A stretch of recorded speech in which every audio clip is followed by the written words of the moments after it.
We're going to go into great detail now about what these planets mean as tools for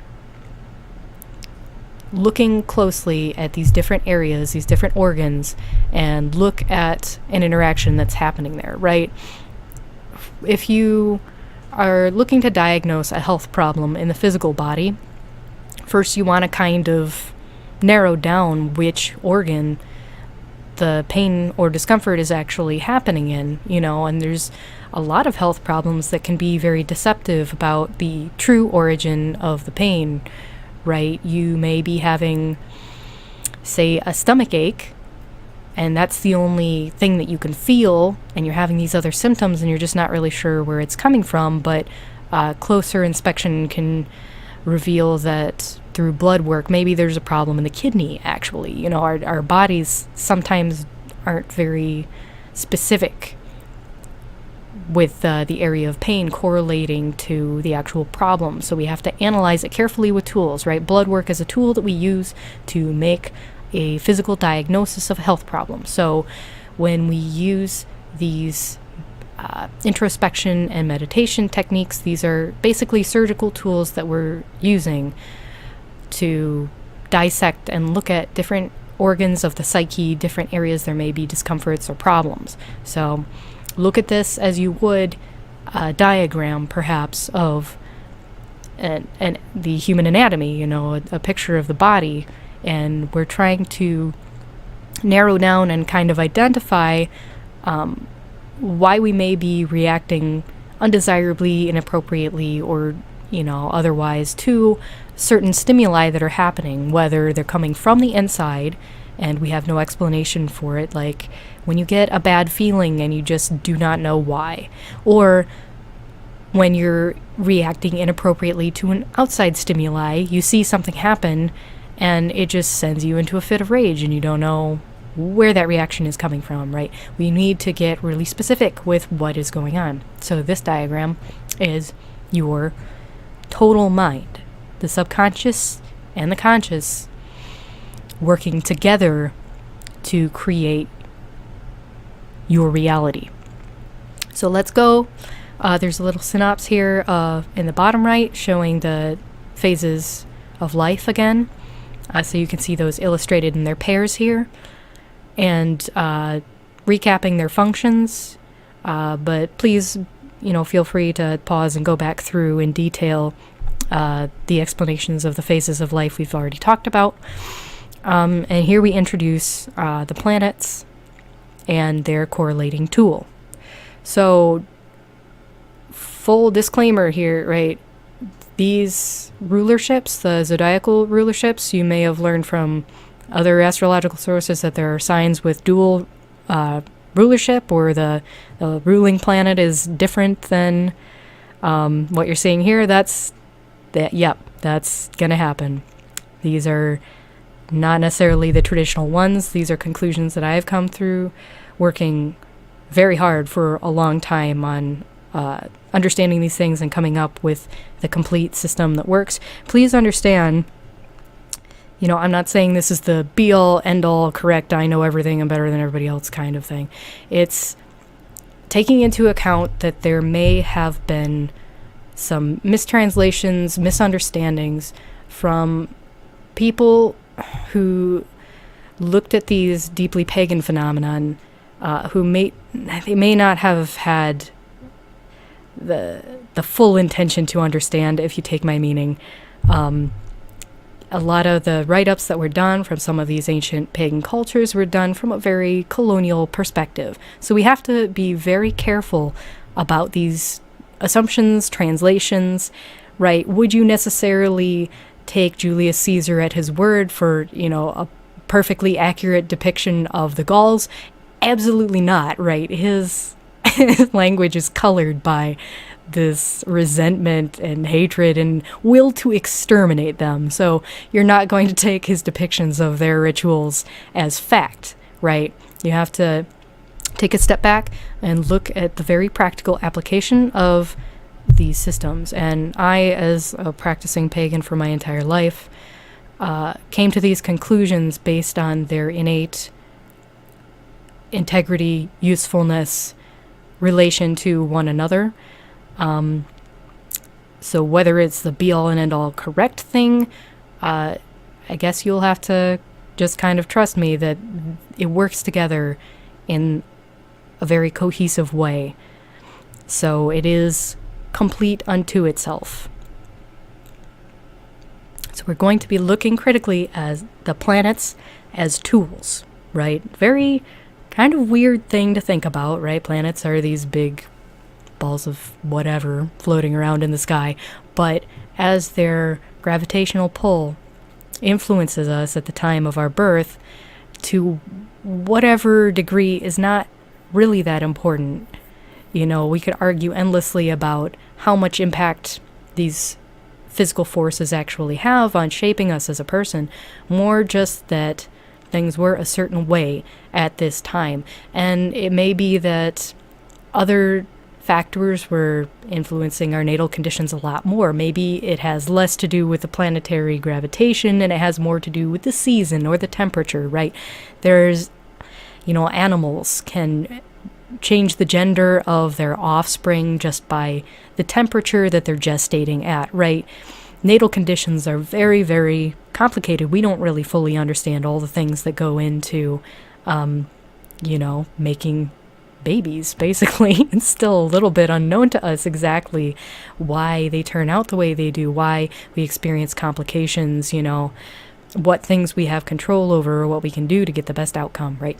So let's just, for the sake of its usefulness, assume that there is some kind of impact that these gravitational forces are having on us and our lives, okay?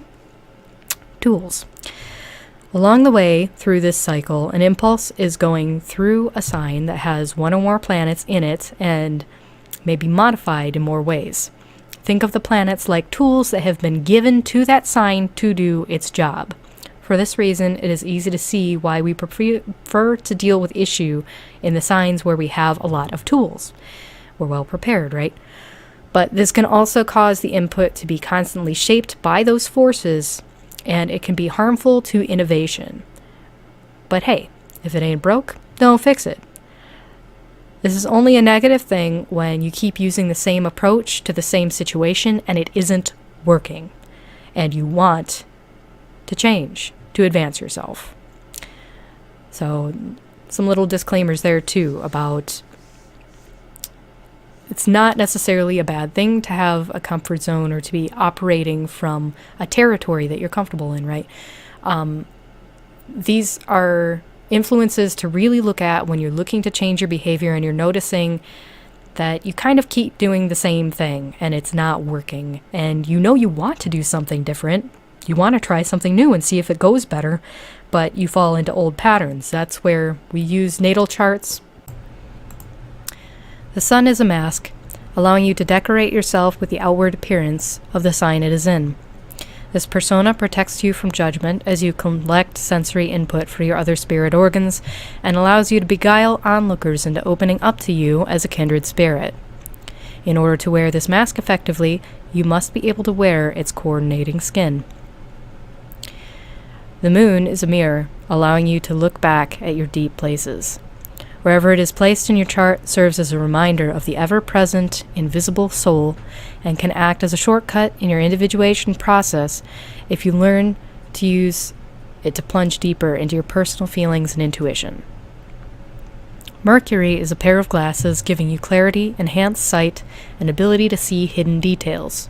Depending on which part of you wears these glasses, they will be able to see more of what they are looking for. But beware, in certain signs, this might mean always being on the lookout for trouble.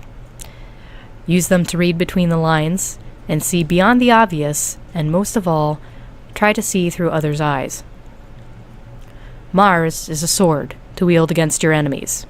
It allows you to power through situations armed with a heightened sense of action and preparedness. Whoever holds the sword takes on an aggressive stance, and they must take care to act with honor and fight only on behalf of causes they believe in. Abuse of the sword's authority can be harmful to the soul. The warrior must have inner calm. Saturn is the clock, a constant reminder of the individual's place in reality. It represents the physical laws by which the body must abide, its limitations, but also the fact that it forms a baseline for the equal interchange of things. Without this structure and grounding in the physical world, we'd not be able to incarnate and interact with one another. Use the clock to find the rhythm in life. Venus is the shield, warding off unwanted external pressure and conditioning. It preserves our delicate internal state, depending on what ring of the spiral it is placed in, and then covers the rings below. Therefore, it is best placed in the higher levels. It can be cumbersome when in the hands of a child, and place undue burden on them to take a defensive position. Decorate it with strong virtues, and let the sight of them repel outer vices. Uranus is a key which can open any door and offer you an alternative way around. It can warp you to another position in the cycle or uncover a locked room in your psyche that holds the answer to your dilemma. If you open yourself up to whatever it might lead you to, you may find escape routes and secret passages thanks to your imagination. Take care not to become lost and abandon your place in the process. The Earth, in our case read as the ascendant sign, is a shovel. It can build or destroy, and too much energy behind it applied to the wrong situation can land you in a hole.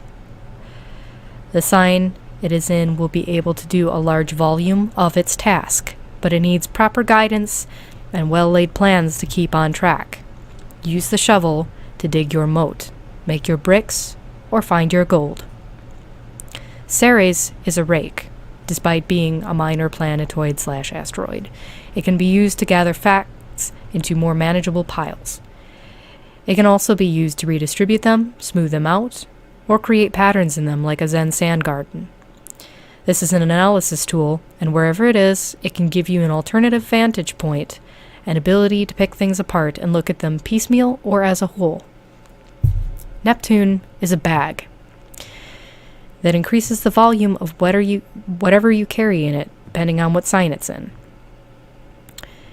It increases capacity and attention span of that particular phase and allows them to follow through with their process, or pack it up and keep it from getting lost along the way. Just ensure that you aren't overloading yourself at that phase and trying to work through too much at one time. Jupiter is a walking stick, allowing you to go farther for longer and giving you confidence to go into uncharted territory. It might not be a deadly weapon, but it can fend off minor pests and remove light obstacles. Wherever it is, it allows that sign to stand alone and see more of the world, but it will be prone to give in to its wanderlust and may not want to return home. Pluto is a knife, a last line of defense against threats that get in too close. Great intimacy is required to get to this point where it would be drawn, but once it is, it cuts deep. This knife protects the secrets of whatever sign it is in, providing them a silent reassurance without alerting others to the danger. It is also a tool for transformation, allowing insights to be reshaped or cut away, surgically altered or sliced in two. So kind of different from the traditional definitions of the planets in contemporary astrology. I find that these visuals are very, very handy for really getting down to what the planets are about. Some of the other sources can be a little bit amorphous, kind of hard to use, so this is a very practical approach. So, how do we use these? Looking for patterns. To use the chart, simply refer to your natal chart, either hand-calculated or computer-generated. There's lots of great free ones online. And look only at the planet's locations. For this, the degrees and aspects are not necessary. Simply place the glyphs in their corresponding rings and interpret their usage in the hands of that life stage character. For example, when Jupiter is in Gemini, the young boy has the walking stick. What would he do with it? Gemini is taking analysis from Virgo and his impulse is to experiment with it. Now he has a walking stick to aid him. It transforms the experiment by giving him the ability to travel. Now maybe the simplest test is actually a series of interviews which he passes on to Cancer, and perhaps it causes her to develop it into compassion, and then Leo wants to broadcast them, and so and so.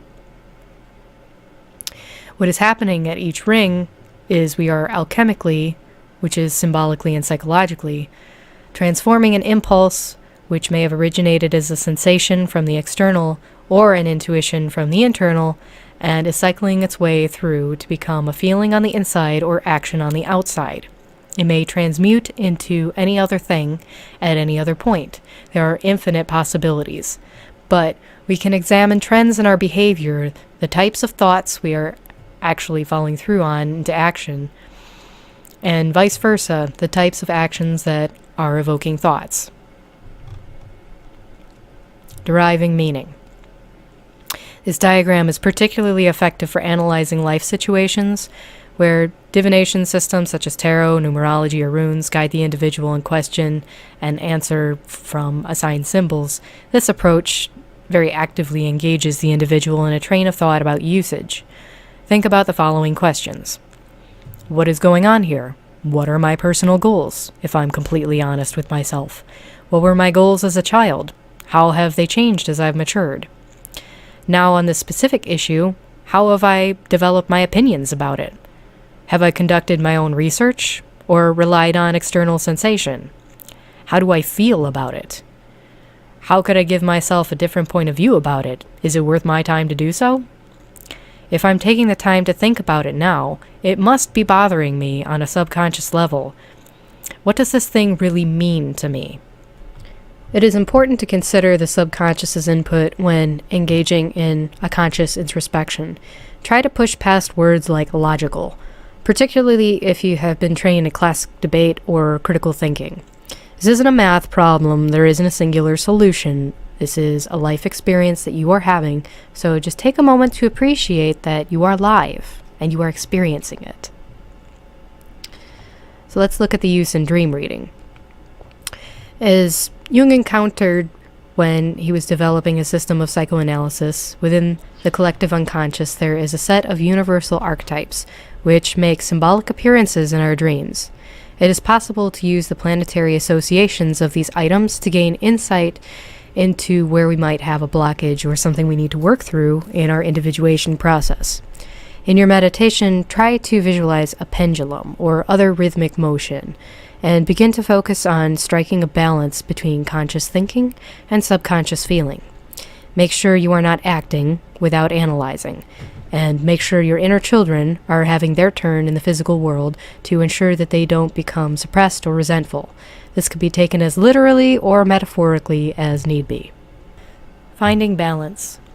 The most important idea to take away from this lesson is that every single thing in the universe, every thought, every person, every piece of matter, every scrap of energy exists and doesn't.